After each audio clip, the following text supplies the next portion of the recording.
Police ವ್ಯಾನ್ನಲ್ಲಿ ಕುಳಿತು ಕಣ್ಣೀರಿಟ್ಟಿದ್ದಾರೆ ಪವಿತ್ರ ಗೌಡ. ಈ ಪ್ರಕರಣದ A1 ಆರೋಪಿ ಅವರು ಕೋರ್ಟ್ಗೆ ಹಾಜರುಪಡಿಸುವ ಮುನ್ನ ಪವಿತ್ರ ಪೊಲೀಸ್ ವ್ಯಾನ್ನಲ್ಲಿ ಕೂತು ಕಣ್ಣೀರನ್ನು ಹಾಕಿರುವಂಥದ್ದು. ವ್ಯಾನ್ನ ಮಧ್ಯಭಾಗದಲ್ಲಿ ಕೂತು ಕಣ್ಣೀರನ್ನು ಹಾಕಿದ್ದಾರೆ. ಮರ್ಡರ್ ಕೇಸ್ನ ಪ್ರಮುಖ ಆರೋಪಿಯಾಗಿರುವ A1 ಆರೋಪಿಯಾಗಿರುವಂತಹ ಪವಿತ್ರ ಗೌಡ ಅವರು. ಅದರ ನೇರ ದೃಶ್ಯಾವಳಿಗಳನ್ನ ನೀವು ಪಬ್ಲಿಕ್ ಟಿವಿಯ ಸ್ಕ್ರೀನ್ ಮೇಲೆ ಗಮನಿಸ್ತಾ ಇದ್ದೀರಿ. ಇದೇ ಪವಿತ್ರ ಗೌಡ ಅವರನ್ನ 5 ದಿನಗಳ ಹಿಂದೆ ಬುಲೆರೋ ವಾಹನದಲ್ಲಿ ಕರೆದುಕೊಂಡು ಬರಲಾಗಿತ್ತು. ಈಗ ಪೊಲೀಸ್ ವ್ಯಾನ್ನಲ್ಲಿ ಅವರನ್ನ ಕೂರಿಸಿದ್ದಾರೆ. ಅಕ್ಕಪಕ್ಕ ಮಹಿಳಾ ಸಿಬ್ಬಂದಿಗಳಿದ್ದಾರೆ. ಇನ್ನೇನು ಕೆಲವೇ ಕ್ಷಣಗಳಲ್ಲಿ ಈ ವ್ಯಾನ್ ಹೊರಡುತ್ತೆ. ಈ ವ್ಯಾನ್ ಹೊರಡುವ ಮೊದಲು, ಮೆಡಿಕಲ್ ಟೆಸ್ಟ್ಗೆ ಒಳಪಡುವ ಮೊದಲು, ನ್ಯಾಯಾಧೀಶರ ಎದುರು ಹಾಜರುಪಡಿಸುವ ಮೊದಲು ಪಶ್ಚಾತ್ತಾಪಕ್ಕೆ ಒಳಗಾದಂತೆ ಕಾಣಿಸ್ತಾ ಇದೆ ಪವಿತ್ರ ಗೌಡ ಅವರು. ಈ ದಿನವನ್ನ ನೆನೆದು, ಈಗ ಅನುಭವಿಸ್ತಾ ಇರುವಂತಹ ದಿನವನ್ನ ನೆನೆದು ಕಣ್ಣೀರನ್ನ ಹಾಕಿದ್ದಾರೆ ಪವಿತ್ರ ಗೌಡ ಅವರು. ಇದೇ ಮೊದಲಲ್ಲ ಪವಿತ್ರ ಗೌಡ ಈ ರೀತಿಯ ಕಣ್ಣೀರು ಹಾಕ್ತಾ ಇರುವಂಥದ್ದು. ಪೊಲೀಸರು ತನಿಖೆಯನ್ನ ನಡೆಸ್ತಾ ಇದ್ದಂತಹ ಸಂದರ್ಭದಲ್ಲೂ ಕೂಡ ಇದೇ ರೀತಿಯ ಕಣ್ಣೀರನ್ನ ಹಾಕಿದ್ರು. ದರ್ಶನ್ಗೆ ಈ ವಿಚಾರ ಗೊತ್ತಾಗುವಂತೆ ಮಾಡಿದ್ದು ತಪ್ಪಾಯ್ತು ಅನ್ನುವಂತಹ ರೀತಿಯಲ್ಲೂ ಕೂಡ ಕಣ್ಣೀರು ಹಾಕಿದ್ರು. 5 ದಿನಗಳ ಹಿಂದೆ ನ್ಯಾಯಾಧೀಶರ ಎದುರು ಹಾಜರುಪಡಿಸಿದಂತಹ ಸಂದರ್ಭದಲ್ಲೂ ಕೂಡ ನ್ಯಾಯಾಧೀಶರ ಎದುರು ಕಣ್ಣೀರನ್ನ ಹಾಕಿದ್ರು ಪವಿತ್ರ ಗೌಡ ಅವರು.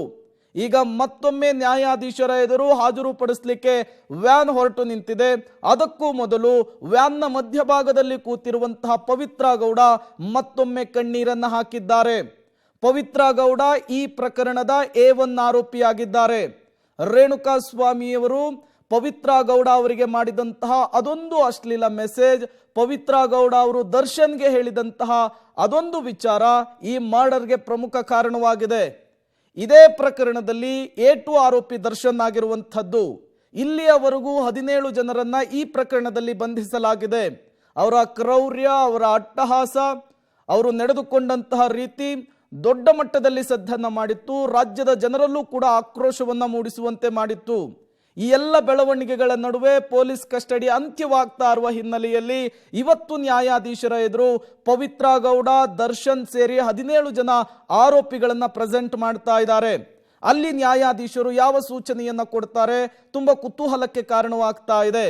ಪೊಲೀಸ್ ಕಸ್ಟಡಿಯನ್ನೇ ಮುಂದುವರಿಸ್ತಾರಾ ಅಥವಾ ನ್ಯಾಯಾಂಗ ಬಂಧನಕ್ಕೆ ವಿಧಿಸ್ತಾರಾ?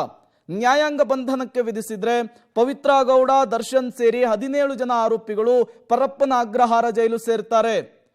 ಮತ್ತಷ್ಟು ಡೀಟೇಲ್ಸ್ ಅನ್ನು ಕೊಡ್ತಾರೆ ನಮ್ಮ ಪ್ರತಿನಿಧಿ ಮಾರುತಿ, ದೂರವಾಣಿ ಸಂಪರ್ಕದಲ್ಲಿ ಜಾಯಿನ್ ಆಗಿದ್ದಾರೆ. ಮಾರುತಿ, ಏನೆಲ್ಲ ಬೆಳವಣಿಗೆಗಳಾಗ್ತಾ ಇದೆ ಅಲ್ಲಿ ಅಂತ? ಖಂಡಿತ ಪ್ರೇಮ್, ಈಗಾಗಲೇ ದೃಶ್ಯಗಳಲ್ಲಿ ಗಮನಿಸ್ತಿರಬಹುದು. ಈಗಾಗಲೇ ಎಲ್ಲ ಆರೋಪಿಗಳನ್ನ ಸ್ಟೇಷನ್ ಇಂದ ಕೋರ್ಟ್ಗೆ ಕರೆದುಕೊಂಡು ಹೋಗುವ ಸಿದ್ಧತೆಗಳನ್ನ ಪೊಲೀಸ್ ಅವರು ಮಾಡ್ಕೊಂಡಿರುವಂತದ್ದು. ಇನ್ನೇನು ಕೆಲವೇ ಕ್ಷಣಗಳಿಂದ ನ್ಯಾಯಾಲಯದ ಮುಂದೆ ಆರೋಪಿಗಳನ್ನ ಹಾಜರುಪಡಿಸ್ತಾರೆ. ಅದಕ್ಕಿಂತ ಮುಂಚೆ ಒಂದು ಮೆಡಿಕಲ್ ಟೆಸ್ಟ್ ಮಾಡುವಂತ ಸಾಧ್ಯತೆ ಕೂಡ ಇರುವುದರಿಂದ ಬೋರಿಂಗ್ ಆಸ್ಪತ್ರೆಗೂ ಕರ್ಕೊಂಡು ಹೋಗುವ ಸಾಧ್ಯತೆ ಇದೆ. ಒಟ್ಟಿನಲ್ಲಿ ಈಗ ಇಲ್ಲಿಂದ ಒಂದು ಕೆಲವೇ ಕ್ಷಣಗಳಲ್ಲಿ ಅನ್ನಪೂರ್ಣೇಶ್ವರಿ ಪೊಲೀಸ್ ಠಾಣೆಯಿಂದ ಪೊಲೀಸರು ಆರೋಪಿಗಳನ್ನ ಅಂದ್ರೆ 3 ವಾಹನಗಳಲ್ಲಿ, 2 ಪೊಲೀಸ್ ಒಂದು ವಾಹನಗಳು, ಒಂದು TT ಮತ್ತು ಇನ್ನೊಂದು GP, ಈ 3 ವಾಹನಗಳಲ್ಲಿ ಆರೋಪಿಗಳನ್ನ ಈಗಾಗಲೇ ಕೂರಿಸಿರುವಂತದ್ದು. ಯಾವ ಕ್ಷಣದಲ್ಲಾದ್ರೂ ಇಲ್ಲಿಂದ ಸ್ಟೇಷನ್ ಇಂದ ಹೊರ ಬರುವಂತದ್ದಿದೆ. ನೇರವಾಗಿ ನ್ಯಾಯಾಲಯ ಕರ್ಕೊಂಡು ಹೋಗ್ತಾರ ಅಥವಾ ಬೋರಿಂಗ್ ಆಸ್ಪತ್ರೆ ಕರ್ಕೊಂಡು ಹೋಗಿ ಒಂದು ಮೆಡಿಕಲ್ ಟೆಸ್ಟ್ ಮಾಡಿಸ್ತಾರ ಅಂತ ಕಾದ್ ನೋಡ್ಬೇಕಿದೆ. ಯಾಕಂದ್ರೆ ನ್ಯಾಯಾಲಯಕ್ಕೆ ನ್ಯಾಯಾಧೀಶರ ಮುಂದೆ ಸಬ್ಮಿಟ್ ಮಾಡೋಕ್ಕಿಂತ ಮುಂಚೆ ಸಾಮಾನ್ಯವಾಗಿ ಪೊಲೀಸರು ಬೋರಿಂಗ್ ಆಸ್ಪತ್ರೆ ಕರ್ಕೊಂಡು ಅಥವಾ ಆಸ್ಪತ್ರೆಗೆ ಕರ್ಕೊಂಡು ಹೋಗಿ ವೈದ್ಯಕೀಯ ಪರೀಕ್ಷೆ ಮಾಡಿಸೋದು ವಾಡಿಕೆ. ಆದ್ರೆ ಈ ಕೇಸಲ್ಲಿ ಯಾವ ರೀತಿ ಮಾಡ್ತಾರೆ ಅಂತ ಕಾದ್ ನೋಡ್ಬೇಕಿದೆ. ಯಾಕಂದ್ರೆ ಈಗಾಗಲೇ 4 ಗಂಟೆ ಆಗಿದೆ. ಇಲ್ಲಿಂದ ಕೋರ್ಟ್ ರೀಚ್ ಆಗೋಕೆ 4:15, 4:45 ಆಗುವ ಸಂದರ್ಭ ಇದೆ. 5:15ವರೆಗೂ ಓಪನ್ ಕೋರ್ಟ್ ಇರೋ ಕಾರಣಕ್ಕೆ 5:15 ಒಳಗಡೆ ಕೋರ್ಟ್ಗೆ ಈ ಆರೋಪಿಗಳನ್ನ ನ್ಯಾಯಾಧೀಶರ ಮುಂದೆ ನಿಲ್ಲಿಸಬೇಕು. ಈಗ ದೃಶ್ಯಗಳಲ್ಲಿ ನೋಡ್ತಿದ್ದೀರಾ, ಈಗ ವಾಹನಗಳು ಸಹ ಅನ್ನಪೂರ್ಣೇಶ್ವರಿ ಪೊಲೀಸ್ ಠಾಣೆಯಿಂದ ಹೊರಡ್ತಿರುವಂತದ್ದು. ಇನ್ನೇನು ಕೆಲವೇ ಕ್ಷಣಗಳಿಂದ ಮೊದಲ ಗಾಡಿ ಒಂದು ಜೀಪ್ ಈಗ ಹೊರಡ್ತಿರುವಂತ ದೃಶ್ಯಗಳನ್ನ ಗಮನಿಸಿದ್ವಿ. ಇನ್ನೊಂದು TT ವಾಹನ ಈಗ ಏನ್ ಕಾಣಿಸ್ತಿದೆ, ಈ TT ವಾಹನದಲ್ಲಿ ಎಲ್ಲ ಆರೋಪಿಗಳು ಸಹ ಇದ್ದಾರೆ. ಅವರನ್ನು ಸಹ ಕರೆದುಕೊಂಡು ಹೋಗೋದಕ್ಕೆ ಎಲ್ಲಾ ರೀತಿಯ ಸಿದ್ಧತೆಗಳಾಗ್ತಿರುವಂತದ್ದು. Prem, okay, thank you Maruti ತಮ್ಮೆಲ್ಲ ಮಾಹಿತಿಗಾಗಿ.